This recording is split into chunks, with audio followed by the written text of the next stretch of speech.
Radio city podcast च्या पलीकडे RJ प्रसन्न सोबत. नमस्कार, मी आरजे प्रसन्न. च्या पलीकडे या पॉडकास्टमधनं आज आपण खरंच एका वेगळ्या पर्सनॅलिटीला भेटणार आहोत, जी आपल्या देशाच्या पलीकडे जाऊन आलेली आहे. आणि हा प्रवास नक्कीच साधा सुद्धा नव्हता.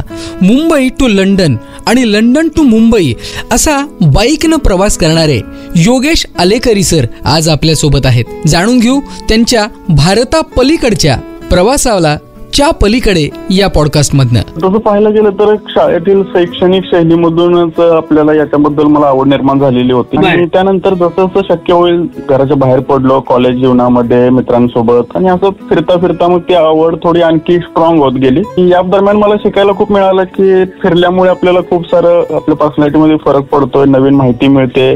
तर या गोष्टीमुळे माझं फिरणं थोडं जास्त व्हायला लागलं पुढे.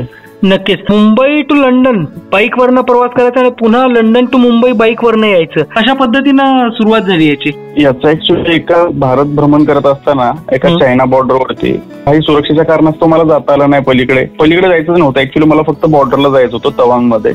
तर मला परवानगी मिळाली नाही तिथे, माझी गाडी घेऊन मला जाता नाही आलं. तर त्यावेळी एक डोक्यात विचार आला होता की आपण आपल्या देशाच्या बॉर्डरपर्यंत पोहोचू शकत नाही, एवढे रिस्ट्रिक्शन्स आहेत. तर आपली एक जिद्द असते की आता मी बॉर्डर पार करून पलीकडे जाणार. तर हे माझ्या डोक्यात आलं. त्यावेळी नंतर मग हा विषय डोक्यात आला की आता पलीकडे जायचं आले डोक्यात, पण पलीकडे जायचं कुठे. मग एक दूरदेशी लंडन जे जगविख्यात शहर आहे, तर तिकडे जायचं ठरवलं. मग तर असा हा प्लॅन डोक्यात आलेला. पण हा प्लॅन डोक्यात आल्यानंतर पहिल्यांदा कोणाला सांगितलं का, आणि ज्यांना सांगितलं त्यांनी कसं घेतलं या गोष्टीला? ऍक्च्युअली माझ्या सर्व मित्रांसोबत मी डिस्कस करत होतो. अच्छा. म्हणजे माझी फिरण्याची आवड भारतामध्ये झालेलं माझं बाईकवरती भ्रमण बघता माझ्या मित्रांना सिरियसनेस होता की हा करू शकतो वगैरे. मी मित्रांना इन्व्हॉल्व्ह करून घेतलं होतं, पण काही अडचणीमुळे ते येऊ शकले नाही.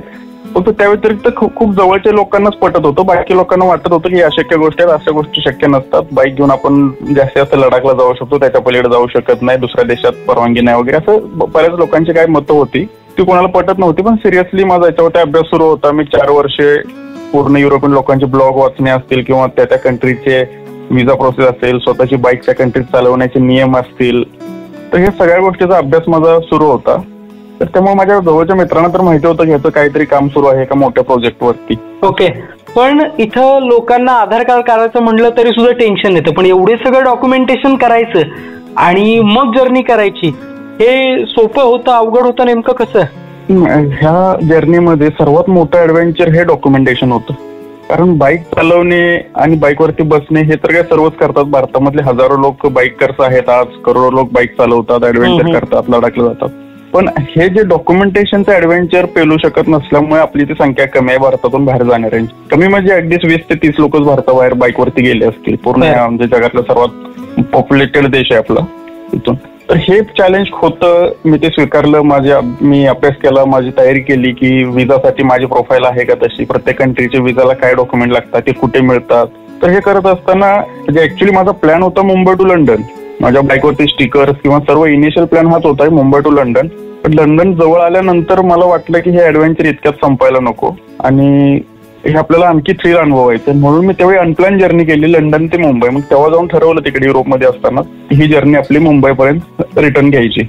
मग हे परतीच्या प्रवासातले जे विजा होते ते सगळे मी एनरोट केले होते. ते इथून माझ्या परतीचं काही डॉक्युमेंट नव्हते. बरं. पण जाताना माझा एवढा अनुभव होता किंवा मी आधी सगळा R&D केला होता या रस्त्याचा, त्यामुळे मला ते शक्य झालं. मी वेगवेगळ्या एम्बेसीमध्ये जाऊन सगळे विजा मिळवले आणि परतीचा प्रवासही सक्सेस केला. पण तसं बघायला गेलं तर भारतामधले तुम्ही पहिलेच असाल की जे मुंबई टू लंडन आणि लंडन टू मुंबई परत प्रवास केलाय तुम्ही, बरोबर? बरोबर. राऊंड जर्नी करणारा आणि तेही सोलो, एक ग्रुपनं वगैरे जाणं वेगळं आणि सोलो करणे वेगळे. तर माझं सोलो कॅटेगरीमध्ये पहिलाच भारतीय म्हणू शकतो. मुंबई लंडन, लंडन मुंबई अशी केली जर्नी रिटर्न. पण आपण एकट्यानेच जायचं असं मुद्दामून ठरवलं होतं का नेमकं काय?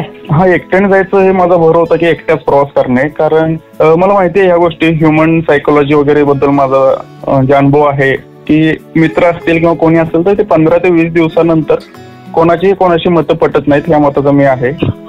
किंवा माझी तर नक्कीच पटणार नाहीत कोणाची, याच्याबद्दल मला चांगलीच खात्री आहे. ओके. त्यामुळे एकटा असेल तर मतं कमी असतात, म्हणजे डोकी नाहीत तर मतं नाहीत तर मतभेद नाहीयेत. आपल्याला फुल फ्रीडम असतं कोणते निर्णय घेण्याचे किंवा काही जर झालं तरी आपण स्वतः जबाबदार असतो. जसं उदाहरणार्थ माझा प्लॅन, आम्ही दोघं चाललोय पण त्याच्या घरी इमर्जन्सी आली तर तो बॅकआउट करेल. मग तो जर मधून कोण जात असेल तर माझाही मोरल डाऊन होणार की आता मलाही कुठून तरी रिटर्न गेलं पाहिजे किंवा असं. तर ह्या गोष्टी होतात. निगेटिव्ह गोष्टी दोघं असतील तर, ग्रुप असेल तर एक ग्रुप वगैरे किंवा दोघं लोक जास्तीत जास्त 30 दिवस सस्टेन एकमेकासोबत कसे तरी करू शकतात. 100, 100, 150 दिवसासाठी आपण कोणासोबत नाही राहू शकत. तर हे माझं मत असल्यामुळे मी एकट्याच प्रवासावर भर देतो. बरोबर. पण एकंदरीतच हा प्रवास सुरू कधी झाला, संपला कधी आणि किती देशांमधनं हा प्रवास झाला?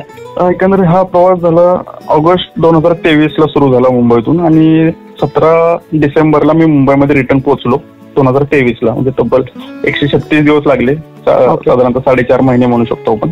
आणि किती देशांमधनं झाला हा प्रवास?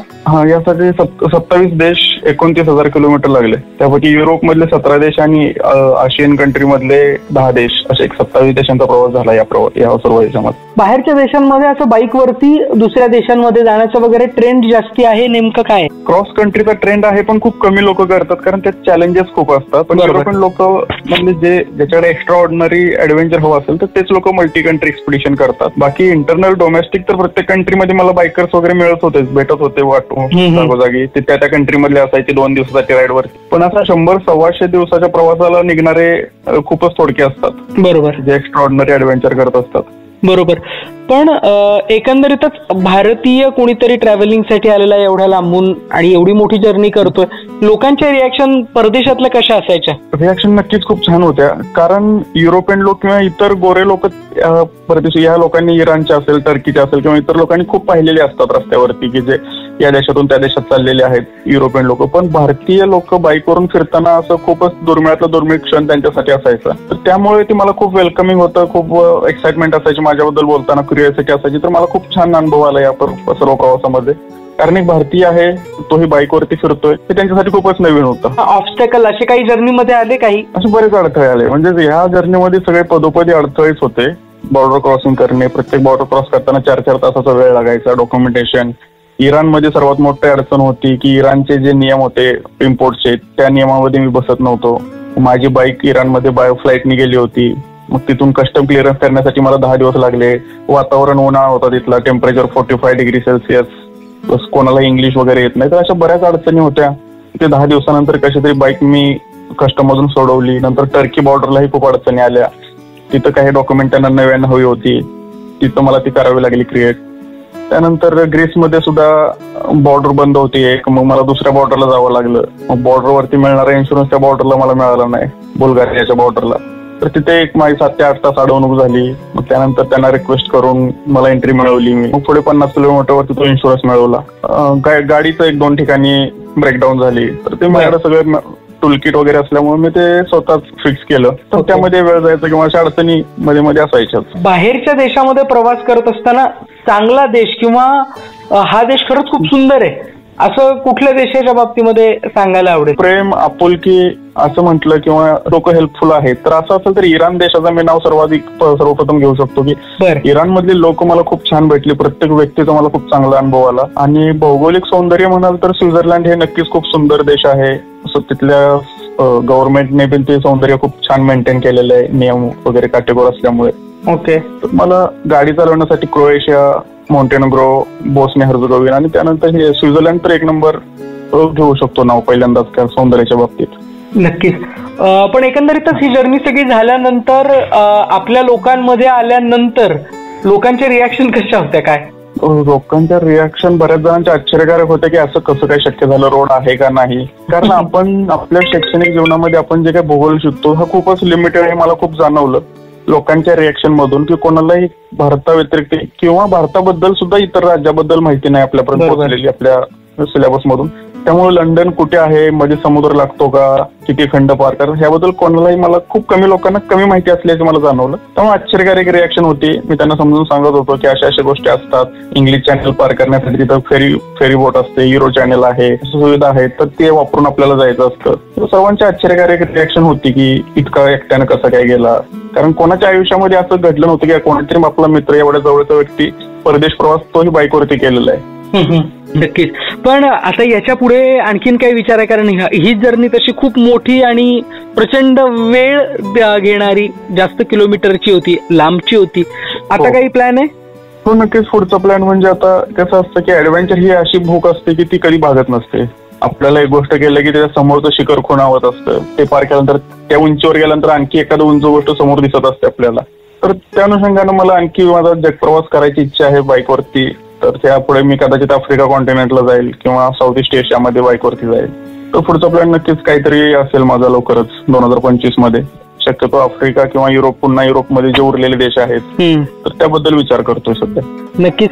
पण लोक कुठे आता सध्या बोलवतायत ही आता सगळा अनुभव सांगण्यासाठी वगैरे असे काही कार्यक्रम होत आहेत? हो, बऱ्याच ठिकाणी मला बोलवतात कार्यक्रम, कारण लोकांना ऐकण्याची उत्सुकता आहे. बऱ्याच लोकांना उत्सुकता आहे. प्रवास जे करत असतील तर त्यांना नक्कीच इतक्या मोठ्या जर्नी कशी सस्टेन केली, फिटनेस कसा सांभाळला किंवा कागदपत्रांची पूर्तता कशी केली, तर हे ऐकण्याची खूप लोकांमध्ये उत्सुकता आहे. मग बरेच ठिकाणी प्रोग्राम असतात, मला बोलवतात, इन्व्हाइट करतात. माझ्या वेळेनुसार जो शक्य आहे तुम्ही अटेंड करतो, माझे अनुभव वगैरे शेअर करतो. तर ही सध्या आहे सुरू. तर प्रवासावरून येऊन मी 8 महिने झालेत. तर 100 पेक्षा जास्त आतापर्यंत इव्हेंट झालेत. बहुत बढिया. 70 तर नक्कीच झाले असतील. नक्कीच. पण या सगळ्या गोष्टी मॅनेज करण्यासाठी वेळ सुद्धा तेवढाच हवा. आपण करतो काय नेमकं? माझी ट्रॅव्हल कंपनी आहे अल्टिमेट हॉलिडेज नावाने. अच्छा. मला त्या व्यतिरिक्त ते काम करत असताना ही कामही करावी लागतात. तर एनर्जी सुरुवातीपासूनच जास्त कार्यमग्न राहण्याचा स्वभाव असल्यामुळे कदाचित हे शक्य झालं असेल. नक्कीच. नक्की. पण खरंच खूप जबरदस्त एक्सपिरियन्स आला आणि तुमच्या मार्फत तो आमच्यापर्यंत पोहोचला. ही आमच्यासाठी खरंच खूप महत्वाची आणि आनंदाची गोष्ट आहे. तुमच्या पुढच्या सगळ्या इनिशिएटिव्हसाठी आमच्याकडनं ऑल द बेस्ट आहे. Thank you very much. योगेशजी, या प्रवासातला अनुभव खरं तर एका मुलाखतीतनं सगळे उलगडणं थोडंसं नक्कीच अवघड आहे, पण आज एवढा छान वेळ आम्हाला दिलात आणि एवढे सगळे एक्सपिरियन्स तुमचे मुंबई टू लंडन आणि लंडन टू मुंबई या बाईकच्या प्रवासामधले आमच्यासोबत शेअर केले त्याबद्दल खूप खूप धन्यवाद आणि तुमच्या पुढच्या सगळ्या इनिशिएटिव्हसाठी शुभेच्छा. रेडिओ सिटी पॉडकास्ट च्या पलीकडे RJ प्रसन्न सोबत.